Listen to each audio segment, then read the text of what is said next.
Olá, olá, bem-vindos a mais essa aula. E agora a gente está na parte de práticas. Para explicar essa próxima prática, antes de eu ensiná-la, eu vou dizer por que eu estou ensinando essa prática. Porque quando a gente sabe o motivo de fazer algo, a gente faz com muito mais engajamento e propósito. Bom, é uma técnica de respiração. E por que respiração? O nosso sangue, ele fica com um nível de acidez entre 7,2 e 7,4. E o que isso é necessário para que as nossas células, nosso organismo funcione bem? Ele tem que ficar nesse nível. Se abaixar muito, ficar muito ácido, a gente começa a ter problemas. E se ficar muito alcalino também, subir muito aí para 8, 9, a gente começa a ter problemas no nosso organismo. E aí, o que regula esse pH sanguíneo? Dois fatores. O primeiro deles é o rim. À medida que os seus rins vão filtrando o sangue, eles vão eliminando o ácido, ou não, dependendo, né? Se tiver muito alcalino, eles não eliminam ácido, eles retêm ácido e eliminam água. Mas, em geral, ele vai eliminando o ácido e mantendo o seu organismo dentro da estrutura necessária. O outro fator é a respiração. Por quê? À medida que você respira, você elimina gás carbônico, que isso é ácido, e você ingere oxigênio para nutrir suas células. Bom, o rim, a gente sabe que a gente não controla, né? Se a gente fizer aqui com a força da mente, querer que o rim aumente ou diminua a filtração, não tem jeito. Mas a respiração a gente consegue controlar, trazendo mais ou menos oxigênio de acordo com a forma como a gente respira. Por isso, é extremamente importante esse exercício, para que você possa se auxiliar em momentos de crise, em momentos de ansiedade ou em momentos de estresse. Para exemplificar bem isso, como que isso é importante, eu vou falar para vocês sobre um estudo que eu li. Na verdade, esse estudo parecido foi replicado no mundo todo. Eu vou falar especificamente de um que aconteceu na Inglaterra, onde 60 pessoas foram testadas. O que os pesquisadores queriam saber? Eles queriam entender sobre crises de pânico. Eles identificaram que o pH sanguíneo, quando ele abaixava, que ele ficava mais ácido, isso estava relacionado à crise de pânico. E aí o que eles fizeram? Pegaram esses participantes, pegaram um ácidozinho que ia diminuir o pH das pessoas, mas sem causar, sem prejudicar essas pessoas de maneira alguma, apenas ia diminuir o pH.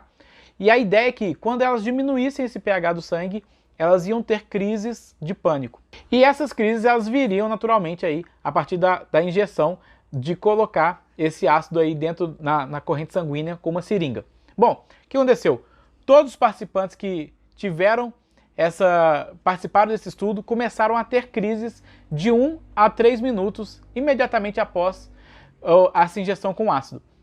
Mas alguns não tiveram essa crise. E foram diversos perfis que não tiveram. Homens, mulheres, pessoas maiores, pessoas menores. E os cientistas começaram a ficar assim intrigados. O que está acontecendo? O que essas pessoas têm em comum? E foi pesquisar o que as pessoas que não tiveram crise tinham em comum. E todos eles eram meditantes. E aí você pensou, Robert, então a solução é meditar? Bom, meditar é excelente, eu explico sobre isso, tem uma aula só específica sobre meditação, como meditar. Mas o que acontece, o principal, é que a grande diferença não era nada relacionado à mente, à tranquilidade, à calmaria nem nada. A grande questão ali era a respiração. Eles começaram a trazer a tese de que se essas pessoas meditavam, elas tinham uma capacidade respiratória melhor. Quando o sangue começava a ficar mais ácido, elas respiravam, a respiração meditativa, e aí sim, eles regulavam esse organismo. Bom, para tirar a prova disso, para ver se não era nada zen que estava mudando ali, e era só essa questão fisiológica, eles pegaram esses participantes que não tiveram crise e botaram dentro de uma câmara hiperbárica. Essa câmara, ela regula a quantidade de oxigênio, hidrogênio, enfim, todo o ar que está dentro dessa câmara ele é bem regulado, e eles deixaram a disponibilidade de oxigênio menor, para que essas pessoas não conseguissem fazer a tal alcalose respiratória, que é regular o sangue através da respiração. E qual que foi o resultado disso? Injetaram novamente o ácido nesse ambiente controlado e todos os participantes tiveram a crise de pânico. Ou seja, saber respirar é mais do que puxar oxigênio e botar para dentro. Muitas vezes utilizar a técnica vai te ajudar muito a controlar a ansiedade, estresse, pânico, fobia, uma série de fatores. Bom, sem mais delongas, já tendo feito toda essa introdução, vamos para a técnica então. Chama-se respiração do quadrado. E como é que é essa respiração do quadrado? Você vai puxar o ar durante 5 tempos na sua respiração, depois você vai prender o ar durante 5 tempos, depois você vai soltar o ar durante 5 tempos e finalmente você vai prender o ar durante 5 tempos.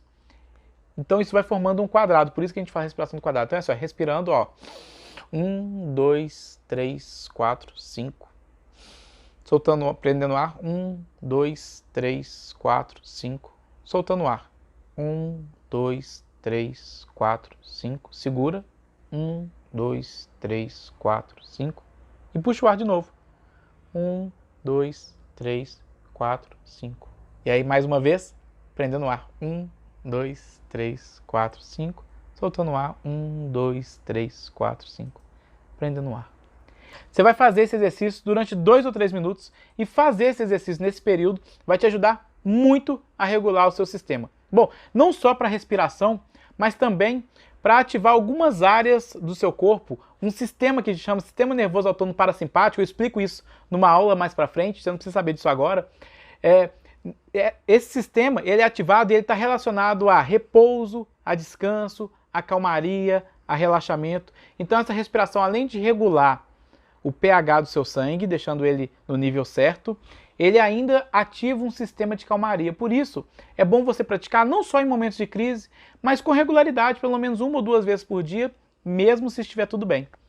Bom, espero que você tenha gostado dessa aula e a gente se vê aí nos próximos capítulos desse curso. Um abraço e até lá!